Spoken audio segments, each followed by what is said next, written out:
ഡേജാവു എന്ന് നിങ്ങൾ കേട്ടിട്ടുണ്ടാവും. ഇത് മുൻപേ എനിക്ക് പരിചയമുള്ളതാണ് എന്ന് തോന്നൽ.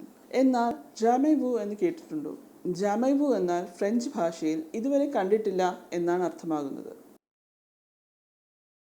ഡേജാവുവിന് വിപരീതമായി മുൻപ് അനുഭവിച്ചിരുന്നതായി നമുക്ക് തോന്നുന്നിടത്ത് ജാമൈവു നമ്മുടെ ഓർമ്മകളെ ചോദ്യം ചെയ്യുന്നു. പരിചിതമായ ഒരു വ്യക്തിയെയോ സന്ദർഭത്തെയോ ഒട്ടും പരിചയമില്ലാത്തതായി തോന്നുന്ന അവസ്ഥ. എന്തുകൊണ്ടാണ് ഇത് സംഭവിക്കുന്നത്? നമ്മുടെ തലച്ചോറിന്റെ റെക്കഗ്നിഷൻ സിസ്റ്റത്തിൽ സംഭവിക്കുന്ന താൽക്കാലിക തകരാറിൽ നിന്നാണ് ജാമൈവു ഉണ്ടാകുന്നത്. നമ്മൾ പരിചിതമായ എന്തെങ്കിലും കണ്ടെത്തുമ്പോൾ നമ്മുടെ തലച്ചോർ സാധാരണയായി കഴിഞ്ഞ അനുഭവങ്ങളെ ഓർമ്മിപ്പിക്കുന്ന ന്യൂറോണുകളുടെ ഒരു ശൃംഖല പ്രവർത്തനക്ഷമമാക്കുന്നു.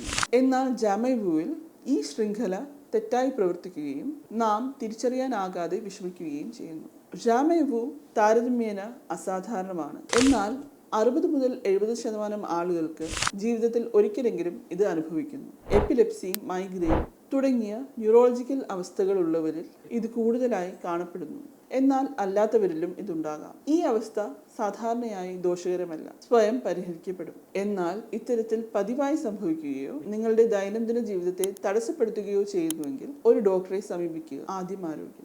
തിരുവനന്തപുരത്തെവിടെയും ഡോക്ടർ വീട്ടിലെത്തി ചികിത്സ നൽകുന്നു. ഫാമെഡിക്കോ അർജന്റ് കെയർ ക്ലിനിക് 24 മണിക്കൂറും സേവനം ലഭ്യമാണ്. വിളിക്കൂ 8590255025.